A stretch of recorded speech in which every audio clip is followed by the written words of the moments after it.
नहीं बेटा, ऐसा कोई चैप्टर फिलहाल नहीं है जो एक दिन में खत्म हो जाए बेटा। हाँ 2 दिन में कर देंगे।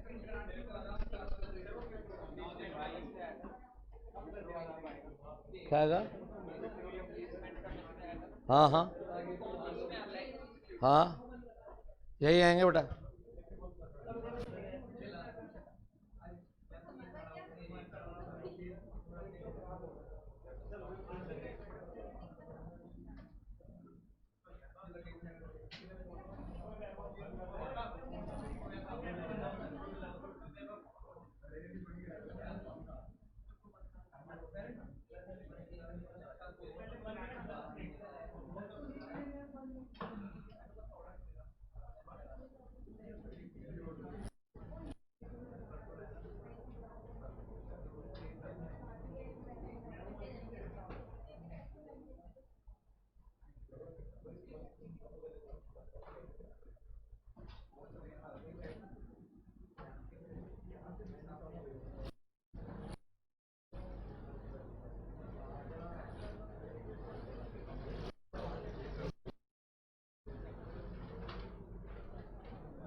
सो बड़ा ही मजेदार टॉपिक है बेटा ये। चैप्टर कौन सा है? चैप्टर बेटा 5, जिसपे आप पढ़ेंगे आरबीआई, सेबी, सीसीआई वगैरह वगैरह वगैरह।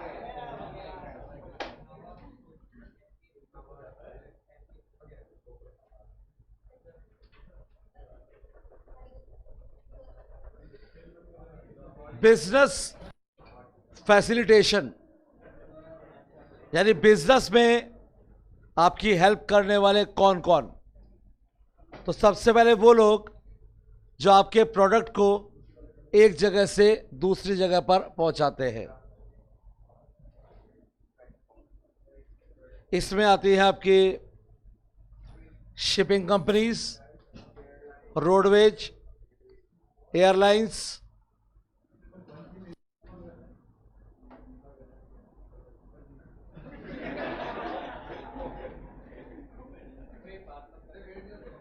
हाँ कंटिन्यू।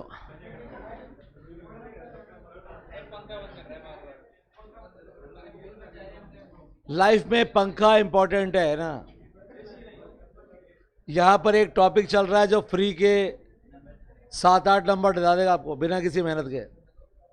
उतनी मेहनत जितनी क्लास में कर ली ना, उसमें आ जाएंगे नंबर, लेकिन पंखा जरूरी है।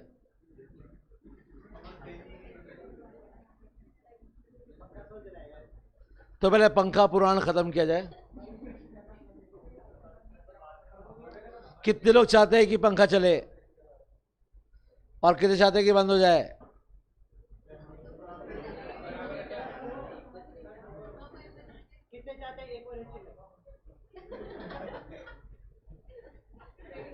तो फैसला यह है कि पंखा चलेगा। हो गया फैसला? तो चले बेटा आगे।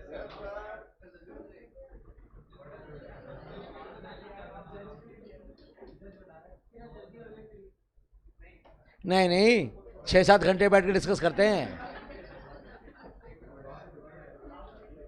अरे दुष्टता की भी हद है। आज है अपना मंडे और वेडनेसडे को खत्म करना है सिलेबस अपन ने।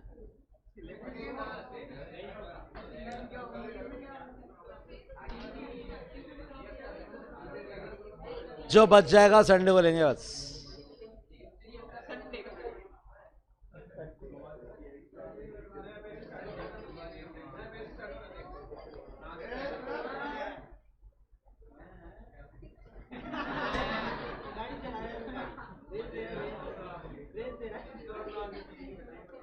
जो पुराने चल रहे हैं ना, पहले उनको पूरा करवाना है।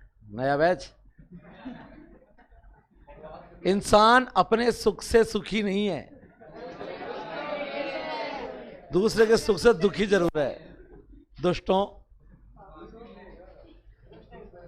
दूसरे होते हैं इंक्यूबेटर्स। इंक्यूबेटर्स वो होते हैं जो आपको फाइनेंशियल और टेक्निकल सपोर्ट देते हैं बेटा, फाइनेंशियल और टेक्निकल सपोर्ट। तीसरे होते हैं आपके फाइनेंशियल कंसल्टेंट, पैसा तो ये दे देंगे इंक्यूबेटर्स, लेकिन उसका प्रॉपर मैनेजमेंट होना चाहिए, और उसके लिए हमारे पास होते हैं ये कंसल्टेंट। और चौथे होते हैं हमारे मर्चेंडाइजर,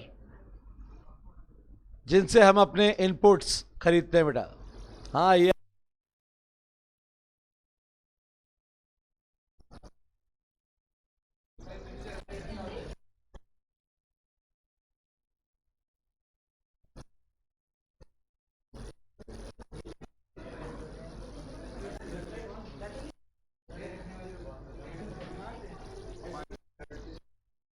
दो चार दिन की बची है, क्या से माथा पड़ी कर जाना।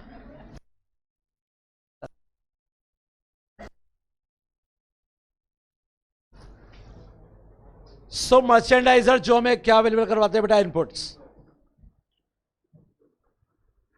इन चारों के बाद हम चलते हैं अपने इंपॉर्टेंट टॉपिक पर, और वो शुरू होता है आरबीआई। वैसे गवर्नमेंट भी बिजनेस की हेल्प करती है। लास्ट चैप्टर में हम पढ़ चुके हैं कि हमारी गवर्नमेंट ने पहली इंडस्ट्रियल पॉलिसी 1948 में ही बना दी थी, और 56 में उसमें चेंज भी कर दिया था, और 1991 में एलपीजी भी आ गया था। तो ये सब हम पढ़ चुके हैं बेटा। तो सीधा आइए क्वेश्चंस पे। इस चैप्टर में से बिल्कुल सीधे क्वेश्चंस बनते हैं बेटा, बिल्कुल सीधे। ऐसा नहीं कि कंफ्यूजन क्रिएट करेगा या घुमा फिरा के क्वेश्चन, नहीं, सीधा क्वेश्चन, और कम से कम 7-8 क्वेश्चन। इसमें क्वेश्चन ऐसे आता है, जैसे पहला क्वेश्चन है, रिजर्व बैंक ऑफ इंडिया का एस्टेब्लिशमेंट अप्रैल 1, 1935। सीधा पूछेगा कब हुआ था भैया, तो कब हुआ था,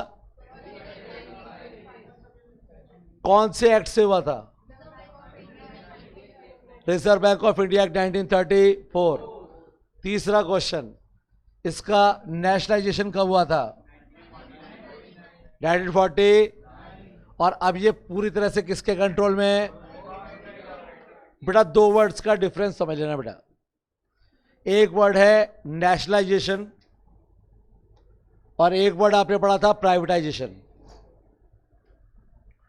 अगर गवर्नमेंट एंटिटी हमने प्राइवेट सेक्टर को हैंडओवर कर दी है, गवर्नमेंट एंटिटी किसको दे दी, तो इसका नाम होता है प्राइवेटाइजेशन। लेकिन प्राइवेट सेक्टर की एंटिटी अगर गवर्नमेंट को दे दी तो उसको बोलते हैं नेशनलाइजेशन। और 1935 में जब आरबीआई बना था तो बेटा ये प्राइवेट सेक्टर में था, गवर्नमेंट सेक्टर में नहीं था, क्योंकि 1935 में हमारी गवर्नमेंट ही नहीं थी, हम खुद गुलाम थे बेटा। हमारी गवर्नमेंट बनी आज़ादी के बाद 47 में, और नेशनलाइजेशन कब हुआ, 1949 में। तब से ये हमारा सेंट्रल बैंक है। Central bank means reserve bank of India. इसका अगला क्वेश्चन बनेगा कि इसका हेड ऑफिस कहां है, तो आंसर तो मुंबई है। लेकिन अगर वो ये पूछ ले कि इनिशियली कहां पर था, तो 1935 में जब इसको बनाया गया था ना, तब इसका हेड ऑफिस कहां था, कैलकाटा। लेकिन 37 में कहां चला गया, तब से लेकर आज तक, बिल्कुल। तो क्वेश्चन को सॉल्व करने से पहले थोड़ा सा दिमाग लगा लीजिएगा बेटा, लगा लोगे, धन्यवाद बहुत बहुत आपका।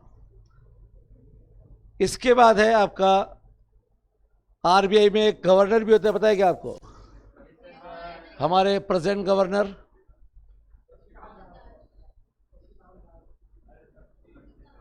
शक्तिकांत दास, नॉट शशिकांत, शक्तिकांत दास।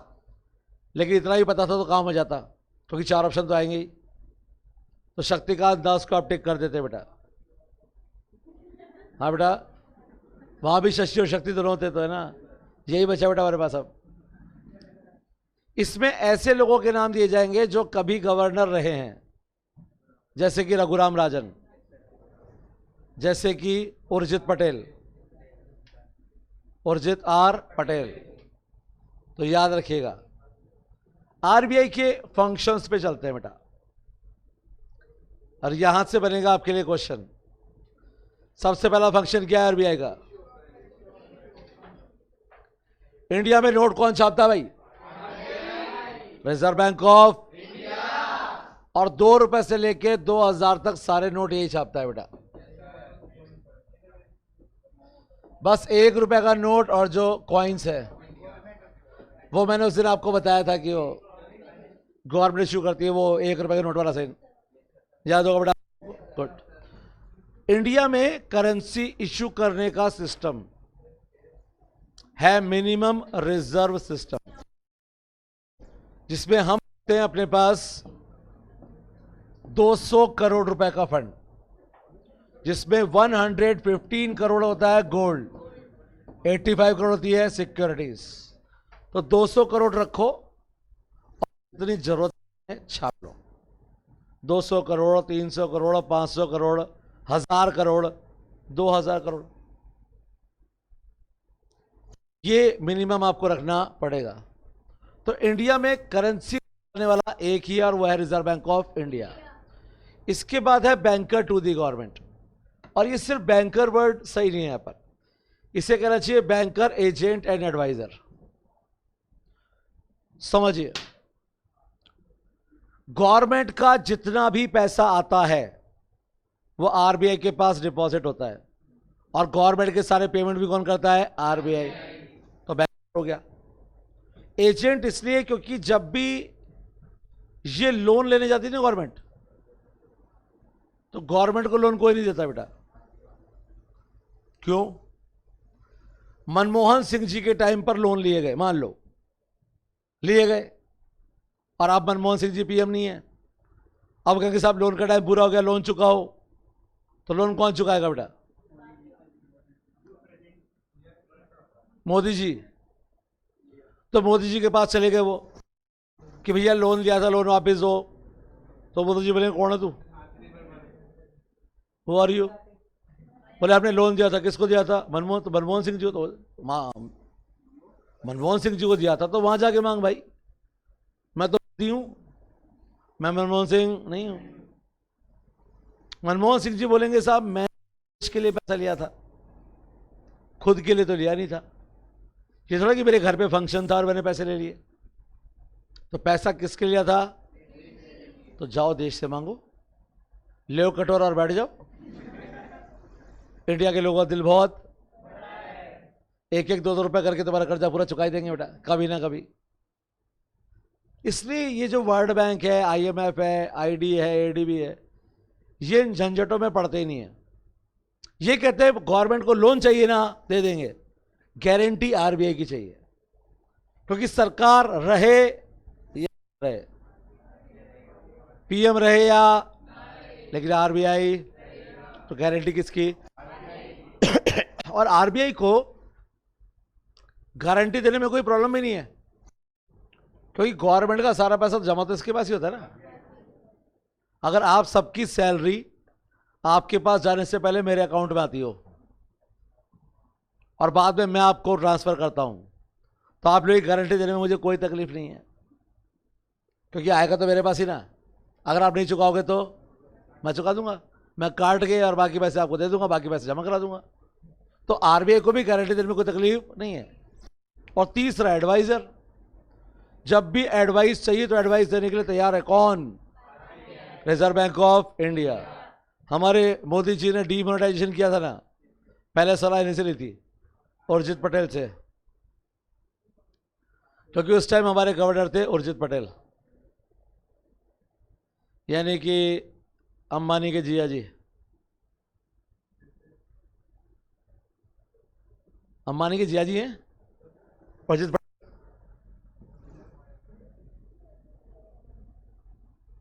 तभी तो डीमोनेटाइजेशन का सबसे ज्यादा मजा ले लिया इन्होंने। जो पीएम हैं वो अपने अच्छे जानने वाले हैं, और आरबीआई गवर्नर अपने जिया जी। तो अपना काम बनता और वेरी गुड बेटा। कितनी बार भाड़ में जाओगे आप लोग? अब तो भाड़ में जाके भाड़ भी फुल हो गई बेटा। डू यू नो भाड़?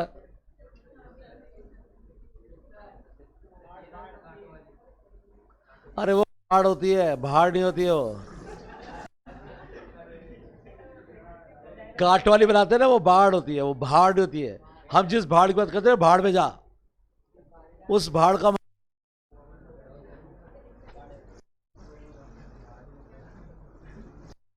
क्या होगा देश का? बस कहावत बना लो ना सर। अपना काम मत, तो भाड़ में क्या, कहां जाता?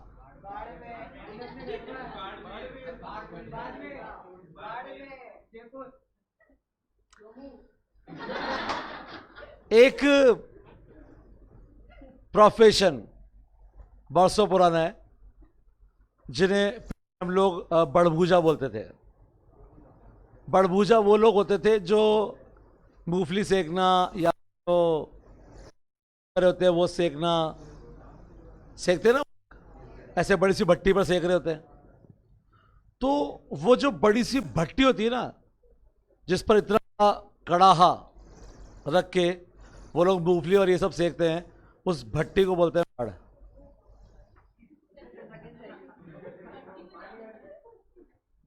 सो इंग्लिश में इसके लिए वर्ड है गो टू हेल। तो वो हेल ही है बेटा, वो भाड़। जलती हुई भट्टी में जाओगे तो आपके लिए हेल ही है बेटा वो। So go to hell is equals to भाड़ में जा। ठीक है बेटा, सो अपना काम बनता और वेरी गुड बेटा। तो गवर्नमेंट का सिर्फ बैंकर नहीं है, एजेंट भी, एडवाइजर भी, सलाह ली उनसे। उन्होंने कहा कि भैया 2 महीने लगेंगे। बोले हम ये आज ये काम करने जा रहे हैं कि हम अनाउंस करने जा रहे हैं, कितना टाइम लगेगा? बोले 2 महीने लगेंगे। मोदी जी ने अपने भाषण में उस दिन बोल दिया था कि आपको तकलीफ 2 महीना, 2 महीने आपको लाइन में लगना पड़ सकता है, एटीएम खाली मिलेगी, सब कुछ होगा। और यही हुआ कि 2 महीने तक हमने बहुत परेशानियां झेली। लेकिन यह भी फैक्ट है कि 2 महीने के बाद हमने कोई परेशानी नहीं झेली, क्योंकि तब तक एटीएम सेट कर दिए गए थे छोटे छोटे नोट के लिए या 2000 के नोट के लिए। क्योंकि अंदर ट्रे होती है, उसमें एटीएम में अंदर ट्रे होती है जिसमें नोट रखे जाते हैं, और उसको नोट को रखने के लिए एक स्पेशलाइज्ड जगह होती है उसकी बनाने के लिए, कि इसमें 500 के नोट डालोगे, इसमें 2000 के, इसमें 100 के, इसमें 200 के। तो वो रैक को सेट करने के लिए टाइम चाहिए था एटीएम में, एक एक किया गया, टाइम लगा उसमें। लेकिन 2 महीने बाद हमें तकलीफ नहीं हुई, क्योंकि पहले ही कह दिया गया था कि 2 महीने का टाइम कम से कम लगेगा। और कई लोगों को तो ये भी कहना है कि ये डीमोनेटाइजेशन 2 महीने बाद ही होने वाला था, क्योंकि उनको पता था कि 2 महीने में सब सेट कर लेंगे लोग, और फिर नोट बंद करेंगे। अगर सोचो कि ये सब कुछ सेट हो चुका होता, नोट छप चुके होते, एटीएम में नए नोट आ गए होते, तो बेटा दिक्कत ही क्या होती बेटा? नए नोट चाहिए, जाओ एटीएम पे जाओ, कार्ड लगाओ, पैसे निकालो, बैंक में जो पुराने हैं जमा करा दो, और नए जितने चाहिए निकाल लो, दिक्कत नहीं होती। लेकिन ये कहा जाता है कि ये न्यूज़ शायद लीक हो गई थी, और मोदी जी जानते थे कि अगर ये न्यूज़ लीक हो गई है तो ये न्यूज़ उन लोगों तक पहुंच जाएगी जो ब्लैक मनी लेके बैठे हैं, और अगर इसको लेट किया गया तब तक वो अपना पैसा कन्वर्ट करा चुके होंगे, और तब तक हमारे हाथ कुछ लगेगा। इसीलिए सेम डे पे, और डे भी नहीं, रात को 8 बजे आ गए। मित्रों, भाइयों और बहनों, आज रात 12 बजे से 500,000 के नोट बंद हो जाएंगे। लोगों ने 8:30 बजे लेने बंद कर दिए, लोगों ने 8:30 पे लेने बंद कर दिए। दुकानदार के पास 500 का नोट, बोले वैसे 500 का नोट नहीं चलेगा। मैंने कहा पागल हो गया क्या, क्यों नहीं चलेगा? बोले कहाँ से आ रहे हो? मैंने कहा इंस्टीट्यूट से ही आ रहा हूँ भाई। बोले भाई लेट हो गए आप।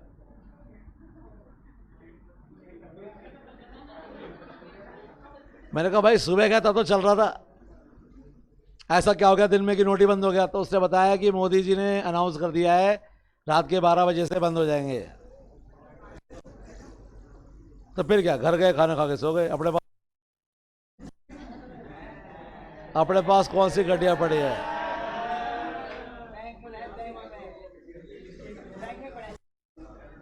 भाई साहब, प्योर वाइट ऐसा है, टैक्स वाला टैक्स देते हैं ईमानदारी से, इसलिए कोई फर्क नहीं पड़ा। उसने कहा कि बंद हो गया, वो आज की डेट में आया कि 2000 के बंद कर दो, सारे बंद कर दो। अरे तकलीफ तो उन लोगों को है जिनके पास गड्डियां पड़ी हैं।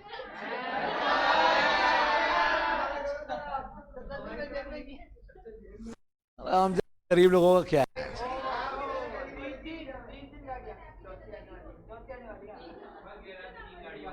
आगे बढ़ते हैं बेटा। बैंकर्स बैंक, यहां से बनेगा आपके लिए एक बहुत इंपॉर्टेंट क्वेश्चन, और यह क्वेश्चन एग्जाम में 2-3 बार पहले आ चुका है, इसे ध्यान से। यह क्वेश्चन है कि आरबीआई को जो पावर दी गई थी कमर्शियल बैंक्स को कंट्रोल करने की या सुपरवाइज करने की, ये पावर्स उसे किस एक्ट में दी थी हमने? तो याद रखिएगा कि उस पावर्स को 2 एक्ट में मिली थी। एक तो रिजर्व बैंक ऑफ इंडिया 1934 और एक banking regulation act 1949। Very important, क्योंकि जो क्वेश्चन आते हैं बार बार उन पे तो विशेष। तो 2 एक्ट में दी गई थी पावर। कितने एक्ट में बेटा? 2। पहला कौन सा बेटा अपना? 1940, 1930 और सेकेंड 1940। क्लियर है बेटा? इसके बाद बेटा जो फॉरेन एक्सचेंज है ना, उसकी कस्टडी भी आरबीआई के पास ही होती है बेटा। जितना फॉरेक्स इंडिया में है, चाहे पाउंड्स में आए, डॉलर्स में आए, यूरो में आए, किसी में भी आए, किसी में भी आए, आरबीआई के पास रहेगा बेटा। किसके पास रहेगा बेटा? गुड। और अब आते हैं सबसे इंपॉर्टेंट फंक्शन पर, इसका नाम है क्रेडिट कंट्रोल। कृतिका गिल्ट एज मार्केट होता है जो मार्केट डाउन जा रहा होता है बेटा। ये पॉइंट आपने यहां पढ़ा है बेटा।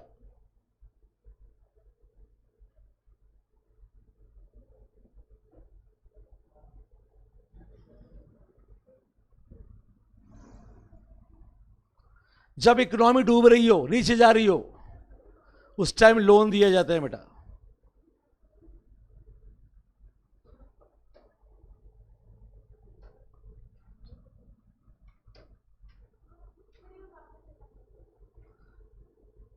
बेटा लोन के ऊपर ही जा रहा हूं मैं, क्यों? वैसे समझ लो बेटा, यहां पर जो आरबीआई है वो रेस्पॉन्सिबल है issue for new loans. New loans वो इशू करेगी बेटा। जब इकोनॉमी डाउन जाती है बेटा, तो गिल्ट एज मार्केट क्या होता है? जब मार्केट जा रहा होता है नीचे, और उस टाइम इकोनॉमी को चाहिए होते हैं न्यू लोन्स, तो वो न्यू लोन्स देने के लिए आगे कौन आएगा? आरबीआई। और वही टॉपिक हम पढ़ने जा रहे हैं, क्रेडिट कंट्रोल। कंट्रोल डिटेल से पढ़ेंगे बेटा। आपने जब भी कंट्रोल वर्ड सुना तो कंट्रोल वर्ड यूज किया जाता है किसी भी चीज को कम करना, है ना? अपने बच्चे को कंट्रोल में रखो, है ना? कंट्रोल मतलब कम कर दो एक्टिविटीज। लेकिन जब क्रेडिट कंट्रोल वर्ड का यूज किया जाता है तो credit control is equals to BP control, blood pressure control. तो बीपी कंट्रोल का मतलब क्या होता है बेटा?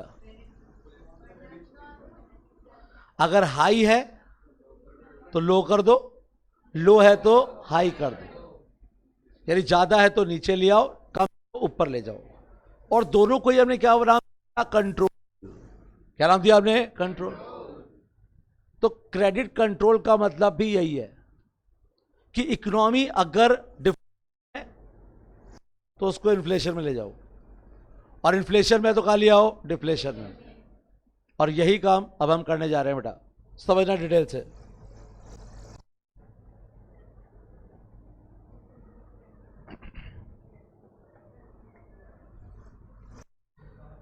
दो कंडीशन है बेटा।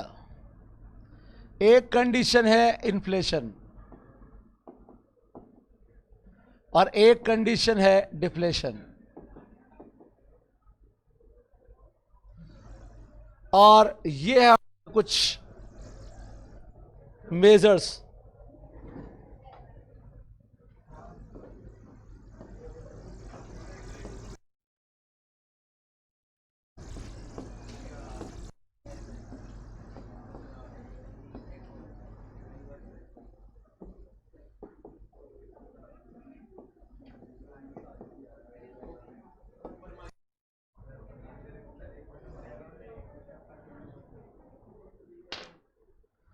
मैं जानता हूं आप लोगों ने पढ़ा हुआ है, आप तो वैसे ही बहुत इंटेलिजेंट बच्चे हैं। गुड। बैंक रेट क्या होती है बेटा? अरे सब कुछ आता है इनको। हाँ बेटा, बैंक रेट क्या होती है बेटा? जिस रेट पे आरबीआई, वो बैंक रेट होती है। ठीक है। सीआरआर क्या होता है बेटा? अरे सबको सबको मौका मिलेगा। सबसे पूछूंगा, अभी सभी खड़े होंगे लाइन से, डोंट वरी बेटा। हाँ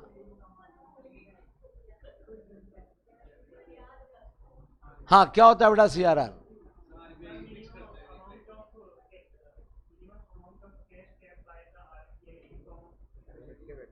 RBI. Good. Commercial bank.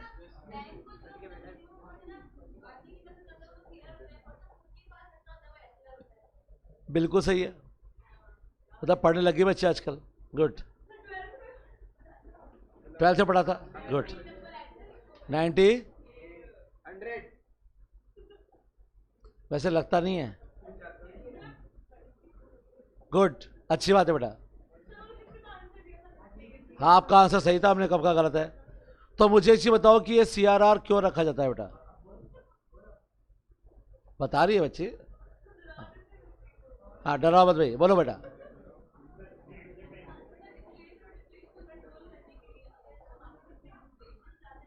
CRR का मेन ऑब्जेक्टिव क्या है?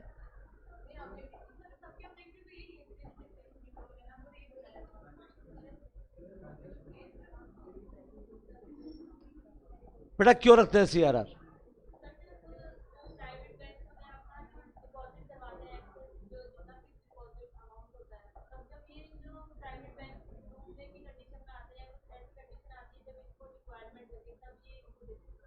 बेटा सीआरआर प्रेजेंट में 4% है। आपको लगता है कि अगर बैंक डूब रहा होगा तो 4% से उसकी कोई हेल्प हो पाएगी, या 4% सफिशिएंट होगा?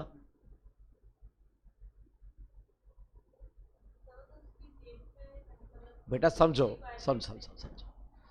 हम ये कह रहे हैं कि अगर एक बैंक के पास 100 रुपए डिपॉजिट होते हैं तो उसमें से 4 रुपए वो आरबीआई को दे देता है, और कल को बैंक डूब रहा है तो बेटा 70-80 रुपए से डूब रहा होगा, भी क्या जाएगा बेटा? और 4 रुपए अगर आरबीआई दे भी देगा तो उसको क्या फर्क पड़ जाएगा?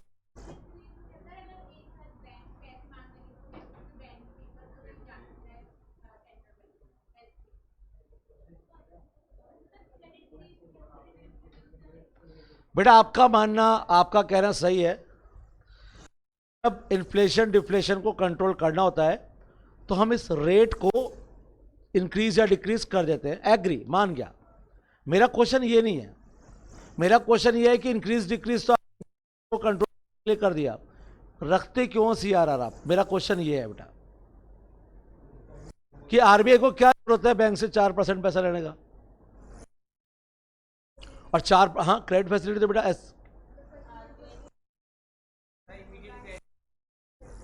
कमर्शियल बैंक तो बेटा आरबीआई से लोन ले सकते हैं खुद ही। एक मिनट। हाँ,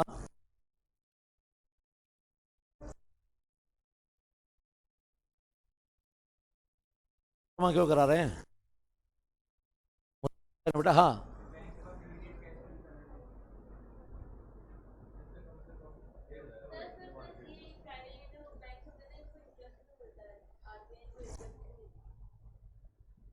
सीआरआर पे कोई इंटरेस्ट नहीं मिलता बेटा।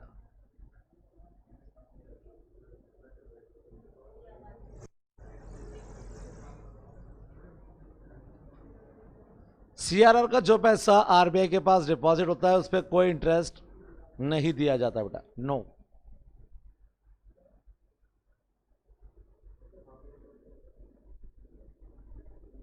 तो समझिए बेटा, बहुत अच्छा टॉपिक है और ये नॉलेज हम सबको होनी चाहिए। बेसिकली इकोनॉमिक्स के स्टूडेंट हैं हम लोग और ये नॉलेज हमें होनी चाहिए। आरबीआई सीआरआर रखता है कमर्शियल बैंक्स का 4% जो है, और उसके पीछे रीजन होता है कि आरबीआई को डेली एक काम करना होता है और उस काम को करने के लिए बैंक का कुछ पैसा आरबीआई के पास होना चाहिए और वो काम है क्लियरिंग हाउस फंक्शन।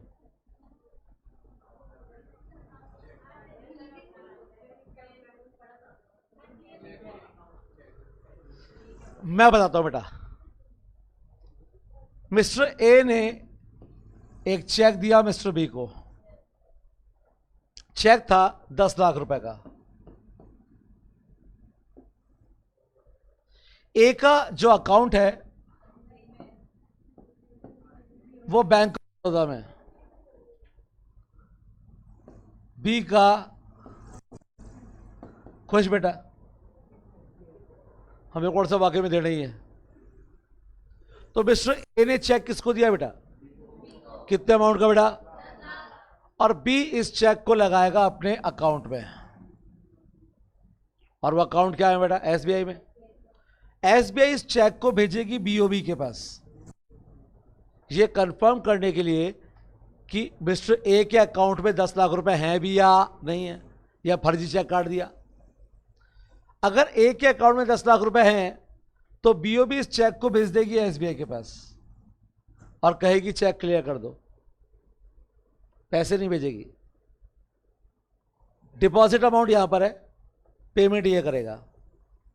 ऐसे एक दिन में एक बैंक दूसरे बैंक के करोड़ों रुपए के चेक कैश कर देते हैं और शाम को 4 बजे ट्रांजैक्शन बंद हो जाते हैं और फिर शुरू होता है clearing house function. BOB check करेगा, वैसे तो बहुत सारे बैंक है लेकिन एग्जांपल में 2 लिए बेटा अपन ने। बीओबी चेक करेगा कि हमने कैश कर दिया आज, तो बीओबी ने देखा कि आज हमने 10 करोड़ रुपए के चेक कैश कर दिया एसबीआई के। एसबीआई चेक करेगा हमने बीओबी के कितने चेक कैश किए, बोले सर अपन ने 12 करोड़ रुपए के चेक कैश कर दिए। तो 2 करोड़ कौन मांगता है भाई, किससे मांगता है, ये मांगने के लिए इसके पास नहीं जाएगा बेटा,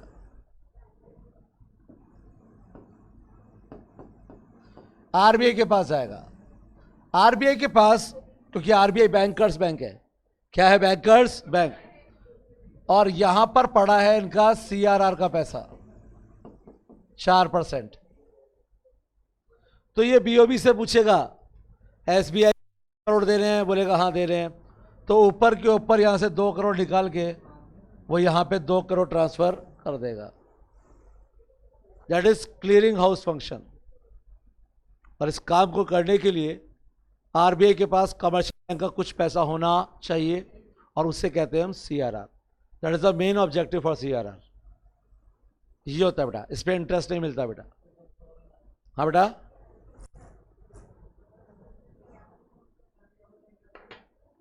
मोबाइल फोन है, सर्च करो एसबीआई का deposit mobilisation in 2021, deposit mobilisation of SBI in 2021।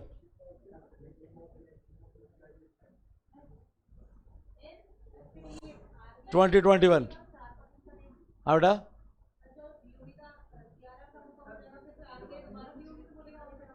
बिल्कुल डेली बेसिस पे चेक होता है बेटा। 1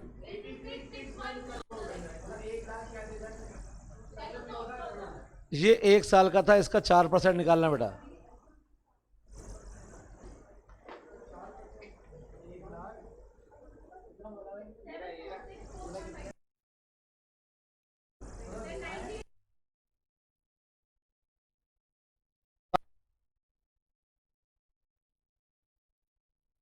साढ़े 7,500 करोड़ पड़ा है बेटा।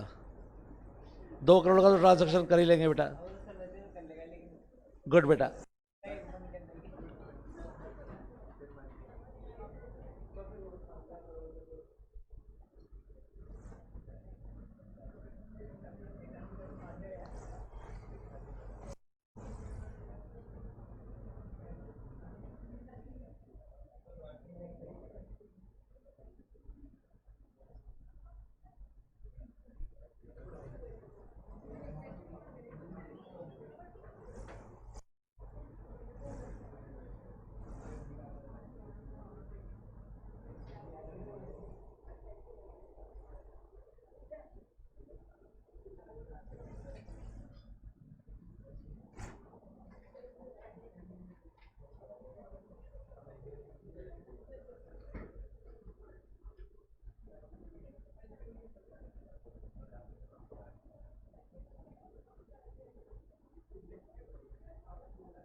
CRR,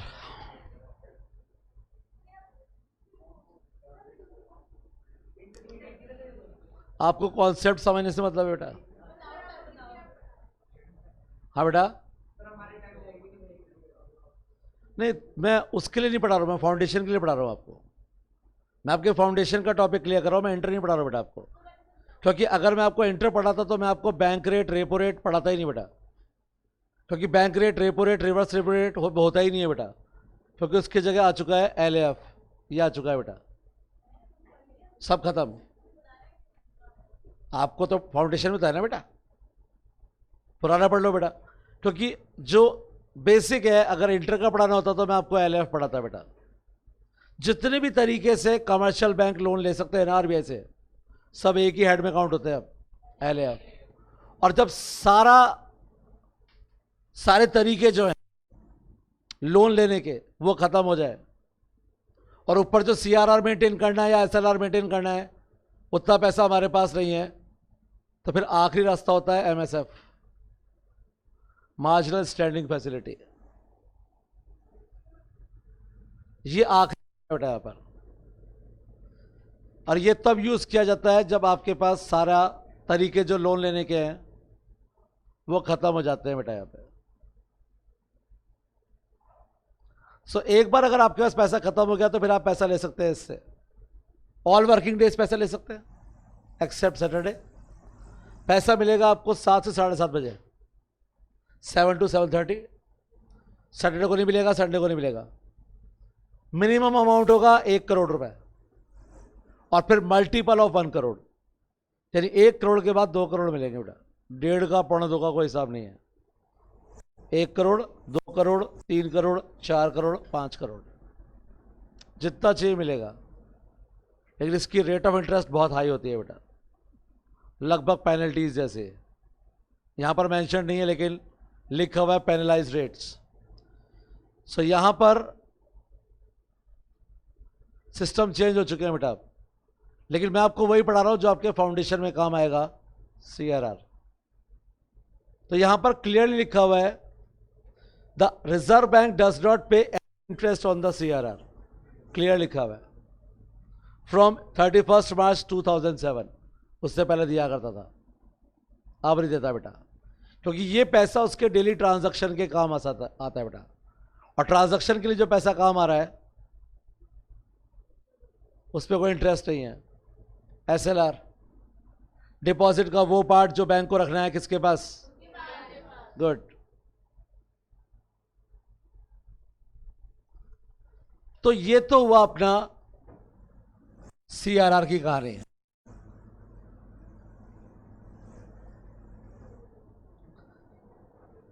वापस से स्टार्ट करते हैं बैंक रेट। बैंक रेट क्या होती है बेटा?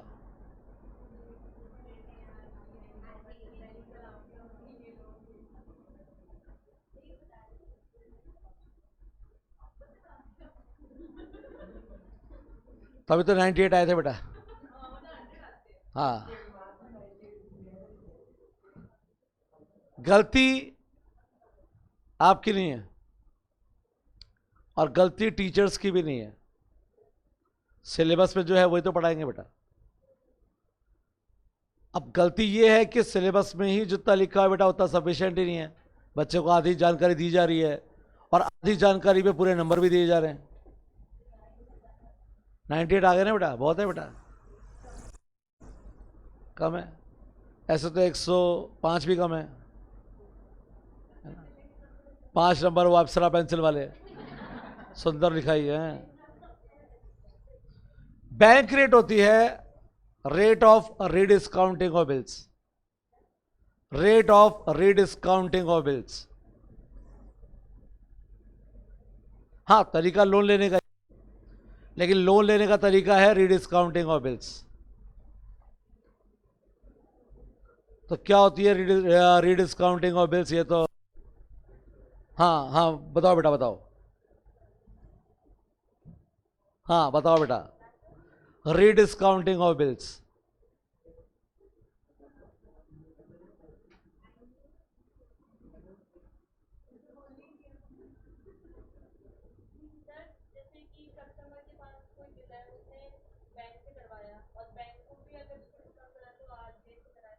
Exact answer, very good. A firm ने बी फर्म को प्रोडक्ट बेचा, यही कोई 10 करोड़ रुपए का। बी ने कहा भैया मैं पेमेंट करूंगा आफ्टर 3 मंथ, 3 महीने बाद आ रहा पेमेंट ले जाना। ए को पेमेंट चाहिए आज, ये जाएगा कमर्शियल बैंक के पास। कमर्शियल बैंक 3 महीने का इंटरेस्ट डिडक्ट करके काट के अमाउंट ए को आज ही दे देगा। तो जो कमर्शियल बैंक ने किया इसको कहते हैं हम डिस्काउंटिंग ऑफ बिल्स। लेकिन 3 मंथ्स नहीं हुए कंप्लीट, और 3 मंथ से पहले ही कमर्शियल बैंक को भी 10 करोड़ की जरूरत है, तो ये जाएगा आरबीआई के पास। अब जितना टाइम बाकी बचा है उतने टाइम का इंटरेस्ट डिडक्ट करके काट के आरबीआई अमाउंट कमर्शियल बैंक को दे देगा। That is rediscounting of bills. Inflation के टाइम पर आरबीआई नहीं चाहता कि बैंक के पास ज्यादा पैसा हो, बैंक के पास ज्यादा पैसा हो, तो इस टाइम पर इस रेट ऑफ इंटरेस्ट को बढ़ा देता है बेटा वो। जबकि डिफ्लेशन टाइम क्या कर देता है, कम। सेम सीआरआर और एसएलआर भी इन्फ्लेशन में क्या होंगे बेटा, इंक्रीज, और डिफ्लेशन में क्या होंगे, डिक्रीज। कैसे, क्यों, समझ लो बेटा। जब बैंक में पैसा आता है ना बेटा, न्यू डिपॉजिट, तो बैंक उसको 3 पार्ट में डिवाइड करता है। पहला पार्ट होता है सीआरआर, यानी कि आरबीआई के पास जाएगा। दूसरा एसएलआर, जो बैंक अपने पास रखेगा। और तीसरा होता है क्रेडिट, यानी कि लोन। क्या दे देगा, लोन दे देगा बेटा। सपोज बैंक में आते हैं 100 रुपए, और सीआरआर है 10% और एसएलआर है 10%, तो 10 रुपए तो आरबीआई के पास गए, 10 बैंक ने खुद रख लिए, तो लोन कितने का बेटा। लेकिन अगर इकोनॉमी में इन्फ्लेशन है तो हम इन दोनों की रेट बढ़ा देंगे बेटा। सीआरआर कर दिया अपन ने 20%, एसएलआर कर दिया 20%। 100 रुपए आए, 20 रुपए आरबीआई के पास, 20 रुपए बैंक के पास, तो क्रेडिट क्रिएशन क्या हो गया बेटा, कम। क्लियर है बेटा। जबकि डिफ्लेशन के टाइम पर हम इन दोनों की रेट कम कर देंगे बेटा। CRR 5%, SLR 5%। 100 के पास कितने गए, और इनके पास। क्लियर है बेटा।